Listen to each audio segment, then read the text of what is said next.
opportunities because barely anybody in my family even had a college degree. So to go to college and get involved, made the track team 1 year, that was too much. I didn't stick with that. You're listening to the Teak Nation podcast with Donnie Aldrich, where we strive to educate, inspire, and entertain you with tips and lessons from frauders and friends of TKE.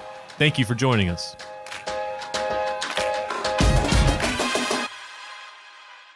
Hey, what's going on, Teak Nation? This is Santos Solara, West Coast Regional Director, and today we are going to be joined on the podcast here with our friend and frauder, Tony Watson. Tony, I'll give you an opportunity here to go ahead and do a little intro on yourself, and then we'll go ahead and start talking about, some of the goal setting and some of what it's like to be, a small business owner.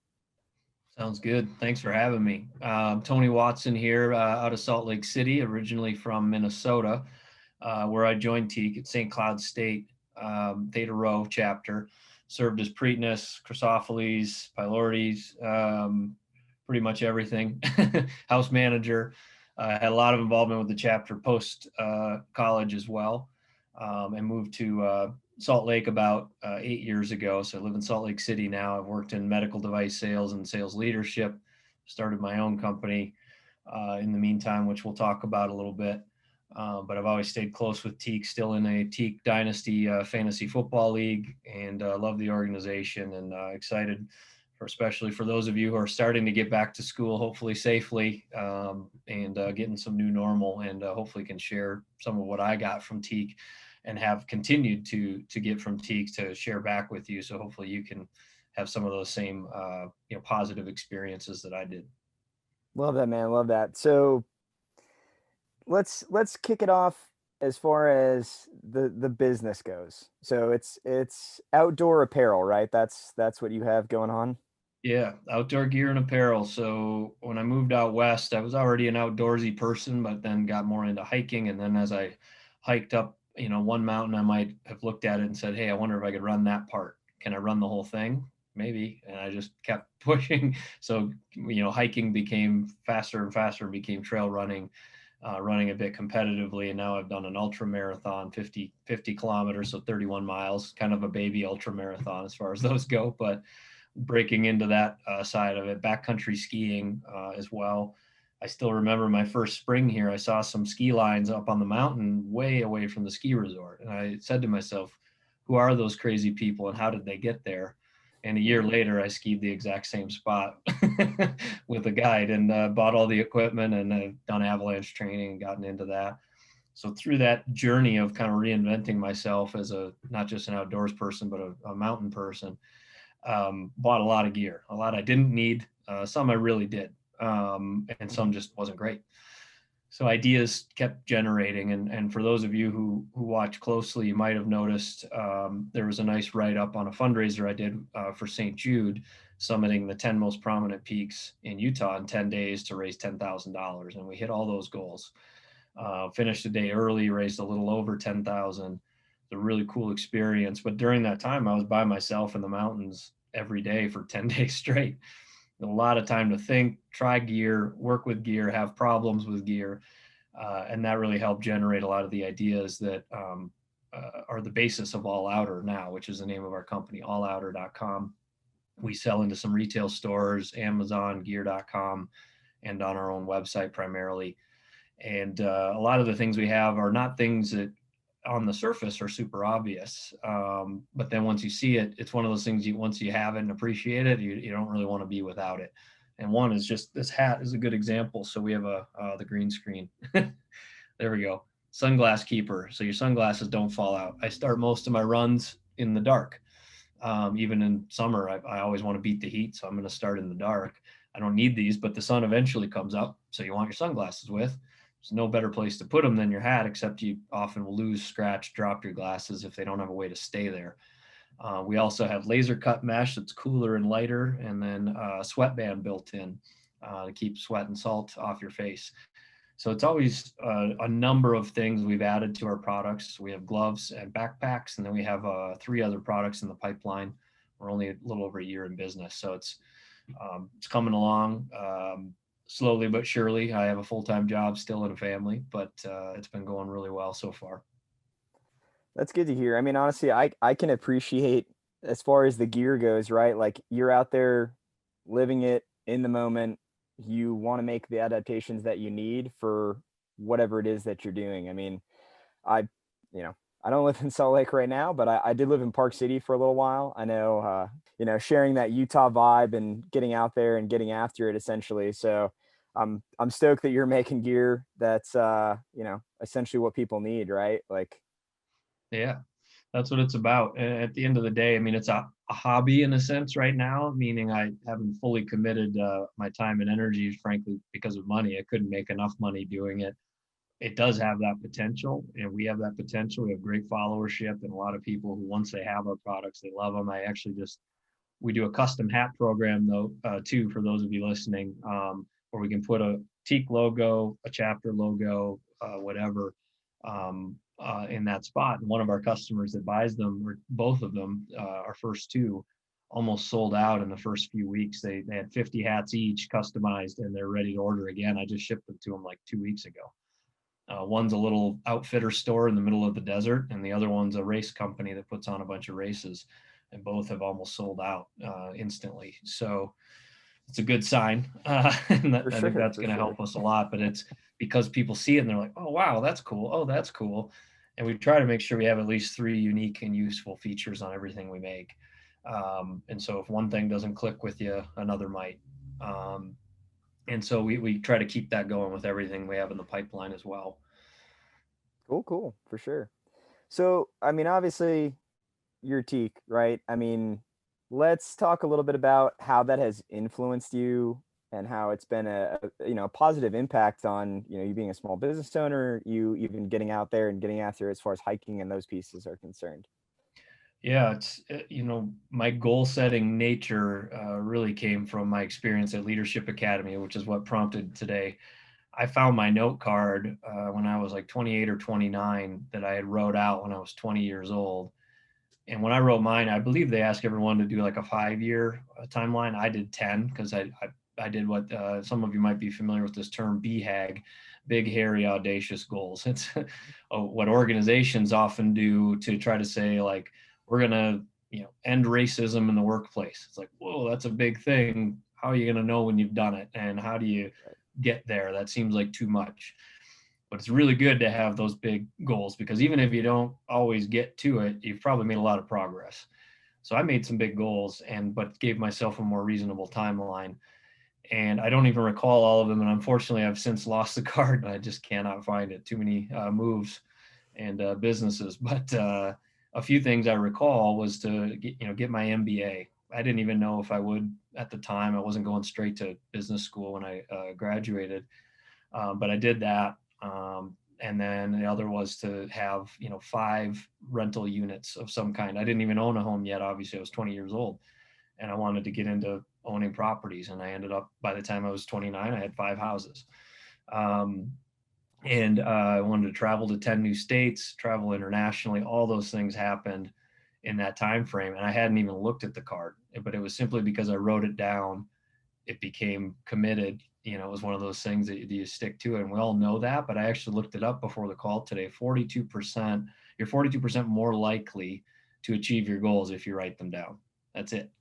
Not even the part about sharing or having like a workout buddy or whatever it might be, making it public. Those all help too. Sometimes can feel punitive. So not every goal needs to be public, but writing it down, 42% more likely to achieve it. And that's living proof right there. So that mentality now I put into everything I do, whether it's, personal stuff around the house, family time, things like that are just good for quality of life and for family, but also through business. My day job, I had a goal of getting on a national contract. I work at a medical startup, and we're the first of our kind in this product category. And we just announced on a press release last week, I got the national contract. 4,100 hospitals now can buy our product that couldn't have bought it 2 weeks ago. And that was a goal I set 6 months ago and didn't even know how to do it. I just said, I'm going to get on this contract, and we got it. And it's important to commit to that and share publicly when that's appropriate for you and you feel comfortable, but at least write it down. Huge difference maker, I think, in any endeavor. For sure. I mean, I think the whole exercise in general, right? When you think about Leadership Academy, you think about the things that you do and how you grow as a leader throughout the process. I mean, obviously the no card is great, but you just outlined, right, certain pieces here that you don't have the card, but you've still achieved the goals. And that's the important part here, right? It's like being able to internalize and be able to have those pieces come to fruition, knowing that the overarching goal is still there. So I think that's fantastic. I mean, outside of obviously Leadership Academy, there's a ton of stuff that happens. It's a whirlwind. It goes by so fast. Outside of the note card, are there any other like notable pieces that you would say that have really stuck with you as far as like goal setting or being a leader? Yeah, a couple things I'll touch on, but just before we move on from the note card, one other thing I think is really helpful about the writing down step is you have to really define the goal, right? If you just say, I want to lose weight, if you just say, oh, I want to be a millionaire, it's like, well, why? What's the real goal? Financial security, health. What does health mean to you? How do you measure that? And making it measurable, as we all, I think anyone watching this probably knows about SMART goals. But that measurability piece and timeliness or time measured is really important. And I think writing it down forces you to really think about that instead of just kind of saying, I want to lose weight, I want to make more money. Like, why? And what does that really mean? For And how sure. do you get there? And then you got to break it down into smaller chunks sometimes. If you do have a big, hairy, audacious goal, thinking about, okay, what do I do today to get me to that thing that is 10 years from now? Is it saving a little more money? Is it getting another job? Is it reading a book? There's a lot of other pieces that feed into it, and you got to break it down for yourself to make it achievable. But from Leadership Academy, one thing I really enjoyed, I was in Leadership Academy 10. That was when it really started to, I think, take off. And what I thought was really cool, though, is how we started out more separate and kind of came together through the week just by design, and kind of built teams as we went through different shared experiences and challenges. And I've actually taken that then into leadership roles. So I've had to integrate teams through mergers and things like that multiple times. And I take pages straight out of the Leadership Academy. I've actually done scavenger hunts and all kinds of like fun outdoor activities that tie us together and kind of bring us together in a way that we did in Leadership Academy that some people might think is silly in corporate America, but it worked amazingly well. We did a photo scavenger hunt where I mixed two teams, and so they had to kind of work together. And there wasn't like an app for this. There probably is now. This was like 6, 7 years ago. But they took photos, and each team, as they did the photo scavenger hunt, they'd see the result of the other team finding one of the things. And it was at a ski resort, so it was in the summer. They're taking pictures of like chipmunks and moose and going on a certain spot through the resort and a hike and all these things. Well, it turned out because of that virtual like timing and the fact that they were getting all competitive, these were all salespeople. One of them ended up paying a guy with a cart to drive them to catch up to the finish line because they had all finished all the photos and had some of the bonus points, but they didn't know exactly where they stood. They just knew the other team was almost done. And I was waiting for them at this like overlook at the ski resort that they had to run up the hill to me. And one team paid to get caught up, and then they all foot raced, and they got to the end, and they had to take a picture with their whole team to be done. And so they were all doing selfies with their groups of four, and they both were like, we're done. And I'm like, no, you're not. Like, that's not your whole team. And so then they all got together and they laughed about the whole way the whole thing went, took their big group photo, and we got that. And that team was the strongest I've ever worked with, really from then on, where it had been two organizations within a big company that kind of competed, and then they became one. And that was from that Leadership Academy mentality of we're separate people coming from all over the place. We have some common bonds, but not everybody got along or was going to be best buddies forever. But through the week's activities, we really built upon those shared experiences, the fun, the challenge, all of that. So I incorporate it into things like that regularly. Absolutely. I mean, there's something to be said there as far as the experiential education goes, right? And that ability to adapt and learn and grow in that group setting. So, I mean, that's fantastic. It's cool to see that you are taking things as far as the mindset goes from what you did with Teak and Leadership Academy and literally applying it to real world scenarios. Yeah, 22 years ago, guys. So for those of you who might think this stuff's not a big deal, it'll make a big difference in your life. Stay involved in the fraternity. Take advantage of these opportunities, because barely anybody in my family even had a college degree. So to go to college and get involved, made the track team one year. That was too much. I didn't stick with that. Went along with fraternity and student government, but to really dive in and take advantage of that opportunity, because it wasn't something that I grew up around a lot of, and not like everyone was academic. Now I have a master's degree. My wife has a master's and a doctorate. So in our household, this stuff's a little more normal. But for me, it was out of the comfort zone. And it was also something I thought, oh, that's some geeky thing. And as soon as I read more about it, I'm like, I'm applying, I'm getting in, I'm going to go. And I took every bit of it with me, and I still do today. That was a long time ago. That's half a lifetime. So um, it's a very, very valuable experience, and I encourage you to apply if you haven't already. For sure. I'm wearing my TKE polo from the last time I was there as a facilitator. So Nice. certainly an influential part of anybody's T career, as it were. Yeah. Let's talk a little bit as far as strategies for success go. So let's think about, the stuff that you've learned and applied. What are some things that you would share with our listeners as far as ways to continue to find that success, whether it's getting, further down the road with your education, or starting your own business, or just trying to be a good family man? Yeah. I think one, it starts with passion, right? If I kind of alluded to it earlier, if you're writing down the goal and you just say, I want to be a millionaire, okay, what does that really mean? Why? What are you trying to get out of that? Is it so you can get more girls, so you can have a Ferrari, so you just don't have to get up and go to work, so you can send your kid to college? Like, really understanding that why and what you're passionate about is really, really important. I think that's number one, because that's your guide to a lot of other things, kind of like a mission statement. If a well-written mission statement for a company is referred to often, it can actually help make a lot of decisions for you. um, my old business, Medtronic, big medical device company, they still refer to it every day, and it's a 40-plus-year-old statement. In the boardroom, all kinds of big meetings, like they would always say, how does this support the mission? And that got drilled into my head as something like, you have to have that. And for each, as an individual, if you start a business, you should definitely have it. But just as an individual, like, what's your mission? What's your mission for your family, for yourself, for your career, for your body, your mind, your spirit? I think that drives a lot of it. And then from there, it comes down to prioritization. There's so many distractions these days, so much noise. And in my current situation, I'm running a company. I'm co-CEO and VP of sales at my day job, but I'm running my own company too. I have a rental property still. I sold most of them, but I do have another, and I have a family. And I try to take care of myself. I got up at 5 to go to the gym this morning, because there's not enough time in the day if you don't get up early.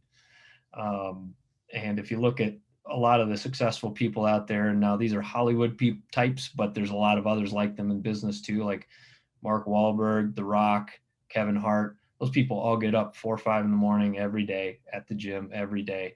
And that's just to get started. Like, they're doing stuff all day, every day. And that's why they keep killing it at what they do in multiple ways. So get up early, prioritize, and then figure out what you're really passionate about, so that those priorities become clearer and clearer. Um, and an example would be, as a sales guy, if some of you are doing what I've done over the years as an outside salesperson, you don't like to do your expense reports. Nobody does, but sales guys are probably the worst at it.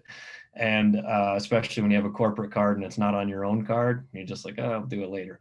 I think Uh, everyone can agree that expense yeah, reports are just not fun. it's not fun, and nobody likes them. And so, well, you get away with not doing them on time if you're crushing the sales piece, right? That's your priority. That's your company's priority for you. That's probably your priority for yourself, to earn more money, to be successful, and win. Um, and so that's an easy kind of cut and dry example. You can get away with not doing your expense report every single week if you're killing it in sales. Usually, some companies are strict. I'm not saying break the rules or get yourself in trouble with expense reports. Sometimes people get fired for that, but nonetheless, those kinds of things help you just cut through. Say, okay, I know I want to be the best salesperson. That's priority number one. I'm going to go win. And that's what I'm going to do. Other stuff is noise. I'll get to it when I get to it. And sometimes you have to overcommit yourself or be too busy like I am. It forces you then to think about it. Now it's like if I'm working on All Outer, I'm looking at my social accounts. I'm figuring out how do I drive traffic? What retailers can I call? How do I check in or make time to check in with my current customers and see if I can generate another order and try to figure out which of those is going to have the most impact, and then squeeze that into a day where I'm talking to the media. I did an interview with the news here in Salt Lake last week, and that wasn't scheduled. So I had to just be ready for that call, but accomplishing other things throughout the day. And being too busy will help you figure out what you can let go and what you can live without, such as scrolling through Instagram or TikTok for hours on end. It's fun, but it's not exactly accomplishing a lot for you usually. For sure, for sure. So I mean, obviously you're an incredibly driven person. That's evident based on what you've shared with us so far. How does that bleed into, let's talk about like a little bit like your hobbies. Like you were talking about, ultras or those pieces with trail running at the beginning of the podcast. How does it work as far as keeping that drive going and finding the balance between the work life and then what you actually are passionate about and want to do in your free time? Yeah, well, I'll say one thing I use as a guide because sometimes people are like, your life sounds tiring. And I have more energy today than I did 20 years ago, honestly, because I'm invigorated by, the momentum. But one thing I said to one of my fraternity brothers back in the day, I don't remember what he wanted to do, but he kind of wanted to screw off instead of doing schoolwork. And I wasn't trying to be his mom or his dad, but I said, are you going to be happier if you put in all the effort and get a good grade, or if you have fun one time tonight and get a bad grade? And I always try to think ahead in the future, and that's where the goal kind of setting ties back in. It may not always be a goal, but just thinking, what am I like today? I didn't want to get up. I was on vacation the last 4 days, having beer, fishing, hanging out, and Sure. I didn't want to get up and go to the gym. The alarm went off 5:15, and I'm just like, nope, I'm not gonna be happy if I don't go, and I know I'm gonna be happier and do more today if I do. And so I always hold myself to that. So, but how it kind of plays in my life is my wife's super competitive. I'm super competitive. Game nights are pretty fun now that our 6-year-old's starting to be able to play a lot more of those with us. There's some crying occasionally because we're all so competitive. What are the games real quick? What are we playing here in game nights? Oh man, she loves like card games. So Crazy Eights. She's been learning Taboo. That's the word game where you can't give too many hints. She's getting really good at that because she can read the cards. Uno, like some of them are just like whatever cards you get, kind of luck games, and so Mhm. she gets really upset when she can't control the outcome. Um, but it's fun. We are competitive. My wife and I once played tennis, and I made a good shot and I smiled, and she's like, "Why are you smiling?" And we haven't played since. Yeah, One and done on the tennis, apparently. she's that competitive, and she says that's not the case. And we've played again since, but it was like 10 years. Like from when we first dated, we didn't play until just this year. Sure. So it's pretty crazy. So, but it's good. We drive each other. I know I would not be where I am without my wife's competitive drive pushing me, and me supporting, when she went to school recently to get her doctorate, she had to go to Philadelphia once a month with a small kid at home, Mhm. both of us working, me working 2 jobs, essentially. All hours part-time for now, but it's still a lot. And, we support each other because we know what it's like to want to win, to be our best selves. And so we can put ourselves in the other person's shoes. Some relationships, one person's really driven and the other isn't. Mhm. That's tough, right? They're like, why don't you just stay home, just hang out, let's watch a movie. And the other one's like, no, no, no, I got to go run. I got to go start this business. I want to go back to school.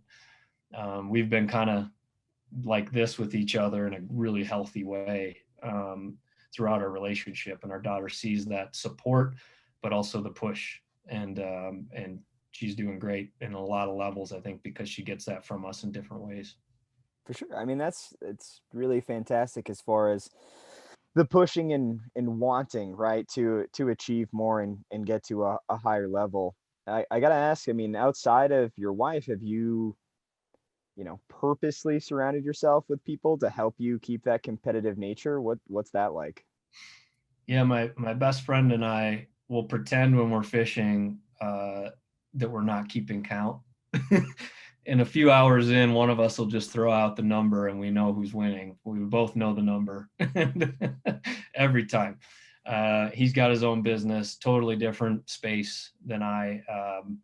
But that's been an inspiration for me. Another good friend of mine. A lot of you are probably familiar with Tommy John Underwear and Undershirts. He's a very good friend of mine. Tom actually officiated my wedding, helped me get into surgical device sales, which has been a big reason for a lot of my other success and opportunities in life, because it's a very good paying industry. And he was in it until he launched his company.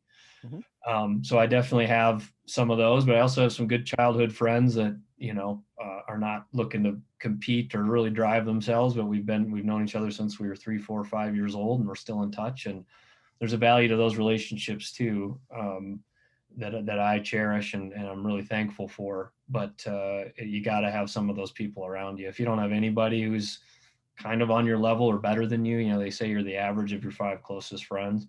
So you got to have some that are better than you in some way, in many ways, hopefully, to challenge you. And when I see my friend's business doing $100 million in sales, I'm kind of like, okay, I'm gonna keep going. I'm gonna keep going. I'm gonna keep chasing. So it's good to see that kind of stuff. Absolutely. I mean, I'm in a position where I don't necessarily have a friend who's got a business with $100 million in sales, but I'll tell you what, just hearing you say it, it's certainly driving me to do more.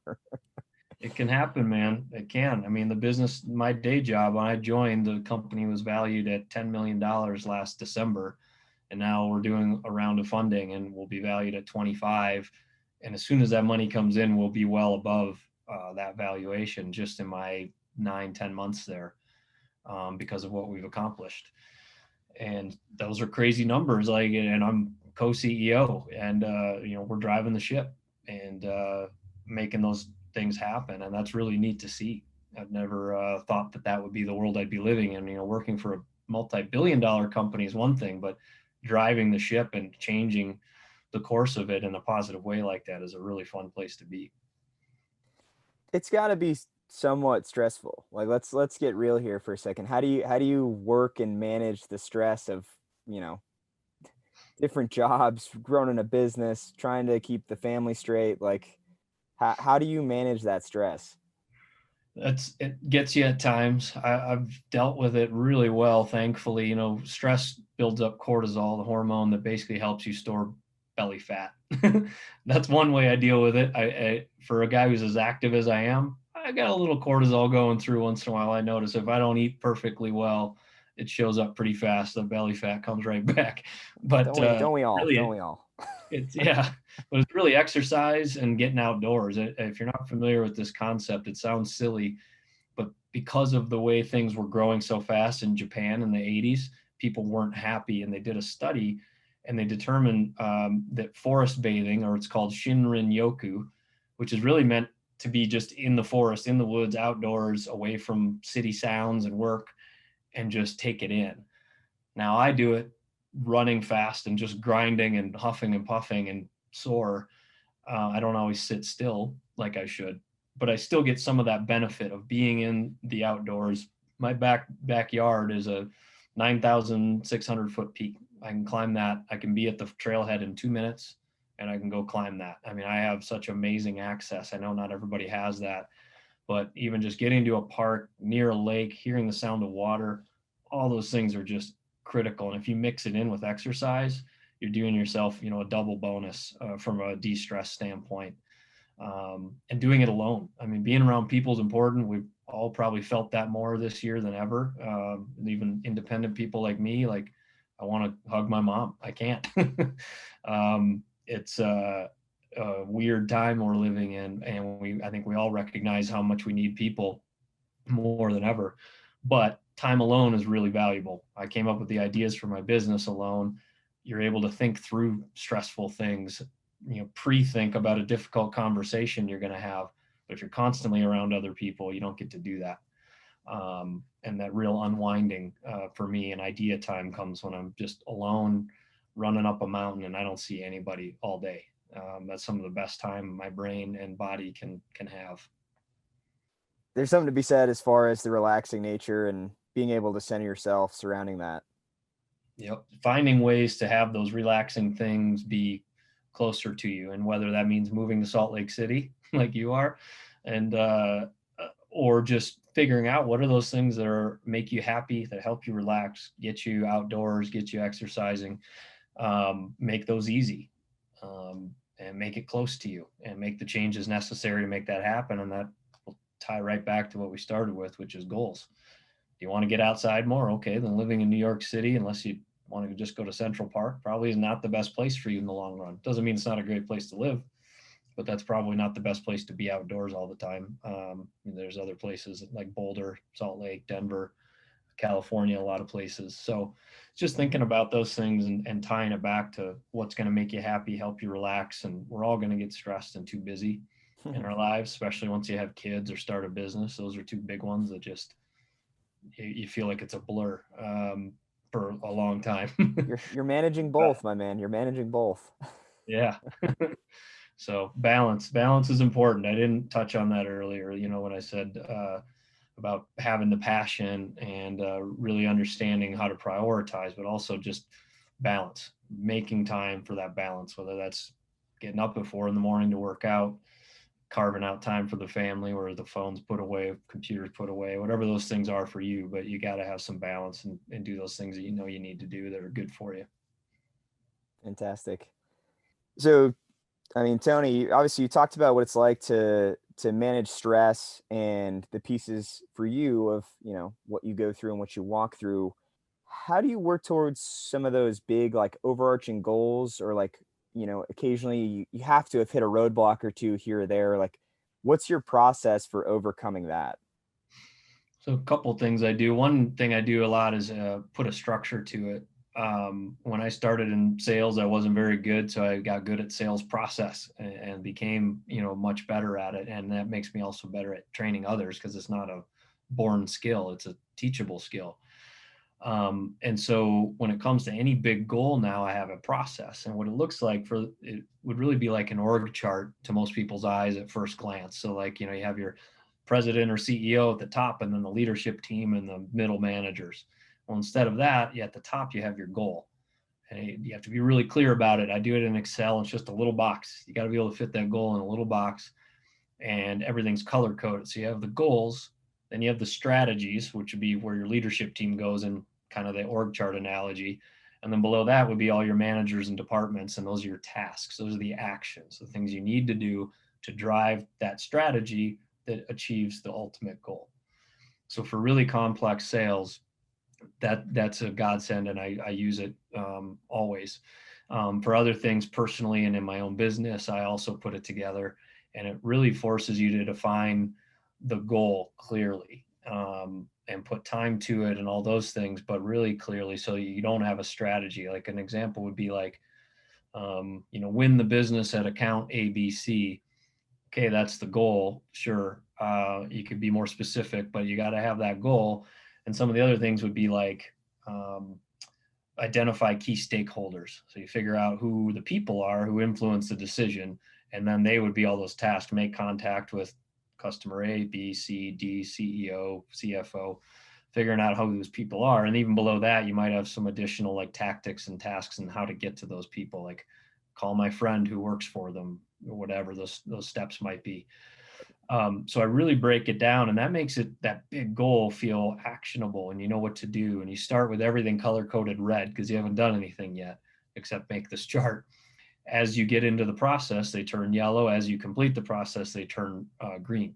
So then when you're making progress, and you can make new versions of it. So you can even do tabs in the spreadsheet and see how you go. And I find that to be really helpful. And then when you get stuck, well, what I try to do with anything where you're stuck or uncomfortable is do that first. So if I anticipate in my surgical world, if I know there's a surgeon that's going to be a problem, I'm not going to wait till I get everybody else on board and then go to this person who's going to ruin the whole deal. I'm going to go to that person day one. I'm going to win them over now, or at least start the process of winning them over, so that when we get to the final decision, that person's not an issue, and we've won them over. So it's really, that eat the frog mentality, whatever you want to call it. Do what's uncomfortable and do it first.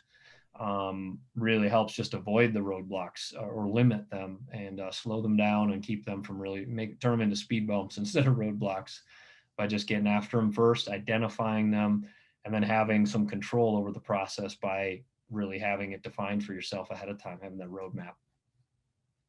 Yeah, I mean, I think that's huge. I think you touching on the piece in general of not putting what's difficult or what you know is going to be arduous to the back burner, essentially, and going out there and attacking and getting in front of it as far as dealing with what could be a potential problem. Much smarter way to handle things. And I can imagine that as a small business owner, that you have to keep that mentality, right? Yeah, exactly. I mean, we trick ourselves into comfort. We trick ourselves into thinking, well, I shouldn't do that difficult thing until I at least do these easy things. That's just trying to be comfortable. It's trying to take the easier route. If you do that, especially if it is that example I gave where one person can ruin the whole thing anyways in your sales process or your, building your company process. Like if you're like, hey, I'm going to need $1 million just to get started, but I got to go do a bunch of other things first.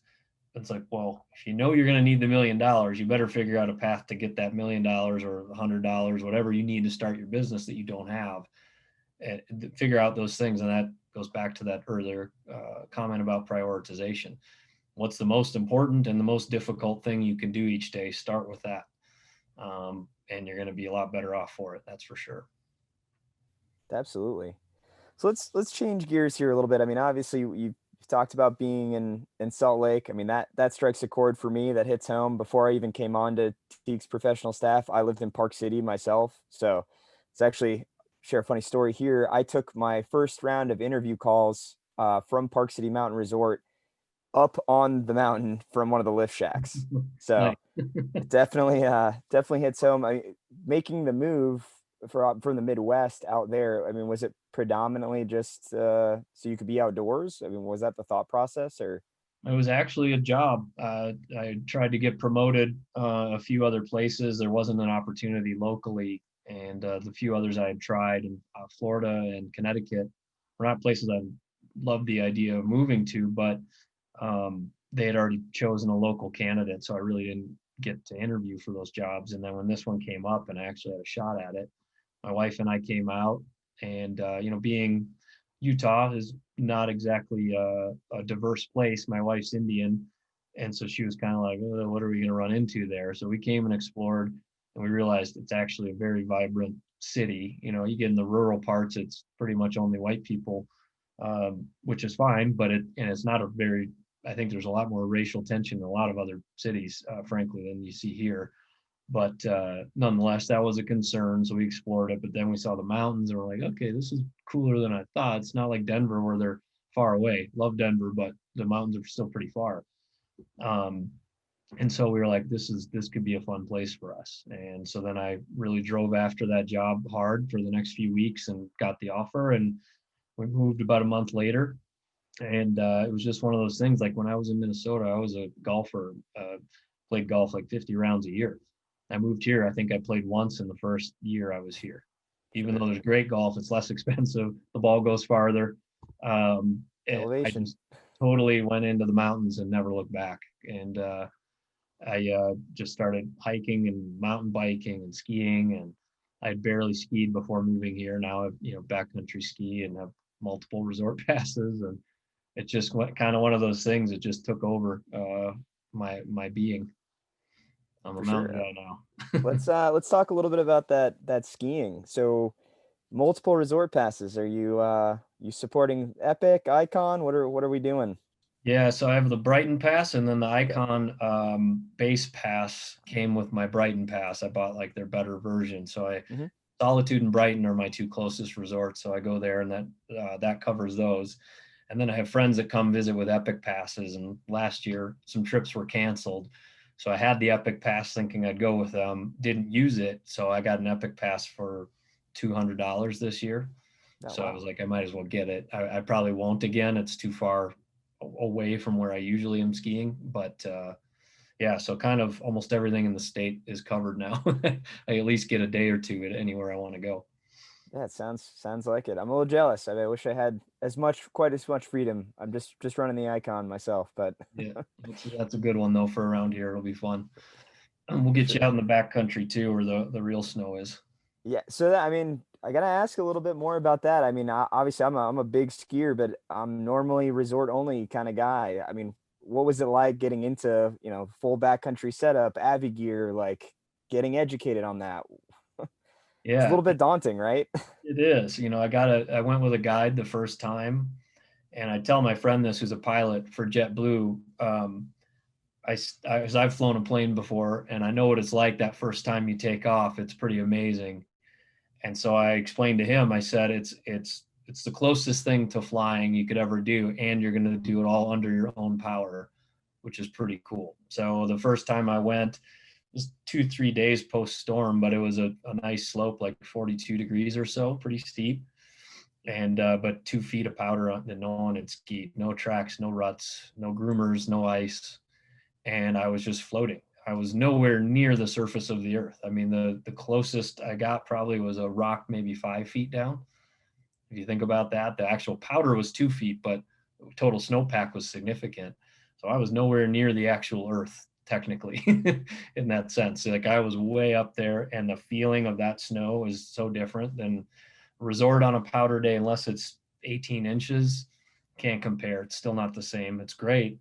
It's still fun, but the side country and the back country is just a whole nother world. I enjoy the serenity, the quiet, the challenge, knowing the route, having to figure out, okay, where are we going to go?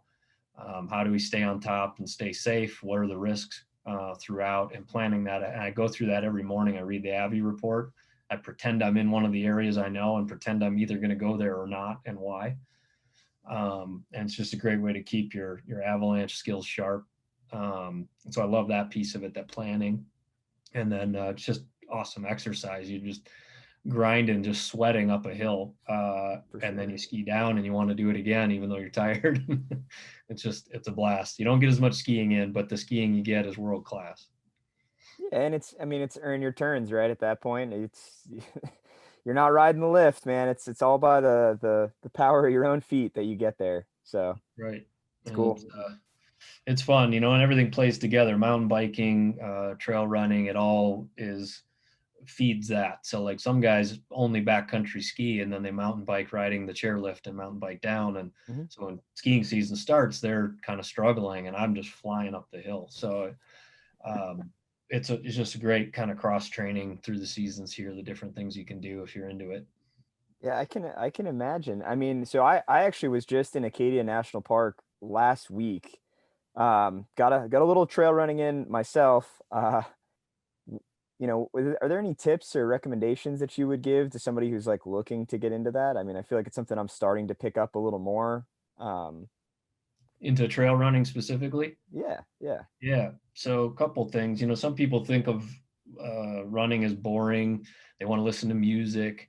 If you're running in the true wilderness at all, or a park where it could be dangerous in a bigger city, that kind of thing, headphones are a bad idea. People can sneak up on you. Animals can sneak up on you. You can sneak up on them. My first business idea was actually headphones for running. I used to do triathlons and more road running, but I never liked it. I just needed to tune out. Trail running is the exact opposite. And in my opinion, it's a completely different sport for this reason. Your brain actually can form new synapses from trail running. You become smarter because you're trail running. The reason is you're making decisions almost every foot strike while your brain is depleted of oxygen because you're working so hard, especially if you're going at altitude. A couple weeks ago, I did 3 peaks in one run, and it was all around 10,000 feet. So my brain's struggling to get the oxygen it needs, and I'm placing my hand on rocks and just trying to keep moving. And every decision I make actually had a potential risk, not just a little injury like a big fall, Right. even death on a few edges that I was on. And so going through that exercise actually makes you smarter, and your brain a little bit sharper. Road running, I don't see that happening. I don't know if anyone studied it, but the study I read was about trail running. And when people are like, oh, running, how do you do it? And it's like, I mean, I'm running with moose, mountain goats, as you can see here, deer, all kinds of birds, wildflowers, waterfalls. It's like there's just all this beauty around me, and I try to take that in as much as I can while I'm still paying attention to my foot strikes. But that's a big one. Really be engaged, be in the moment. Do not try to tune out, because then you're missing a lot of the point and the fun, and frankly, the future motivation. As you get to the top of a peak or you make that cool wildlife sighting, you're going to want to go do it again. But if you miss that because you're tuning out on a podcast or an audiobook, as cool as podcasts are, trail running is not the best time probably for it. So that's a big one.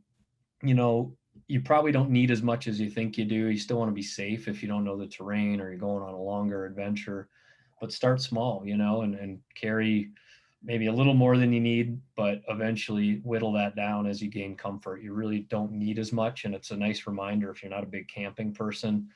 I am. Camping's another good reminder of just, we don't need a lot of the stuff we think we need and the clutter in our lives and our houses and apartments. And trail running's another good reminder of that. You just have your shoes and the hydration pack in the car and a couple gels or goos, and I can go run 10, 15 miles. And that's all I need, even if I didn't eat breakfast. That's just, you realize you need a lot less than we tend to take in our lives. So it's a good reminder of that. And then shoes, try different shoes. You got to have the ones that are right for you. A lot of injuries can happen. I think that's an important one. Go to a good running store and get fitted. And then be prepared to maybe try a few pairs that are 150 to 180 bucks. It's well worth it once you find the ones you like. For sure. I mean, I can't speak enough as far as the going and getting fitted piece. I mean, I like I said, starting to do a little more trail running myself, but I definitely run on the road quite frequently, and the shoes, they matter. They absolutely matter. Absolutely. And one thing I'll say is no cotton, in case those of you aren't big outdoors people to listen. No cotton socks, no cotton anything touching your skin. That's for lounging around the house or around the campfire. Should be a tech material or merino wool. Should be the only thing that really touches your skin when you're moving like that. Absolutely. Tony, obviously we've covered a lot of ground today. I mean, we talked about skiing, talked about trail running, talked about setting goals, leadership academy. If this has struck a chord for anybody out there and they want to get a hold of you, they want to follow you, they want to know what you're doing, how can guys get in touch with you? Yeah, feel free, guys. Anytime, just email me at tony@allouter.com. So TONY@ALLOUTER.com. And that's also our website, allouter.com, where I created a discount code for the fraternity. So it's YITB for yours in the bond. You get 20% off. And I'll just leave that up. That's evergreen. Just come on and check us out. And we appreciate the support if you see something you'd like. Or if you have questions about any of that gear as well, feel free to shoot me a note. We're also on Instagram and Facebook frequently at All Outer Gear. So give us a follow, check us out. We have a lot of cool stuff we post on there, and new products that come out will get posted there first. So that'll be a great place to kind of keep tabs on us and keep in touch. Awesome, Tony. Well, I appreciate the time today. I appreciate the sentiments that you're able to share, and look forward to hopefully, getting out there and meeting you in person here in Salt Lake real soon. Sounds good. Thanks for having me. Look forward to meeting you.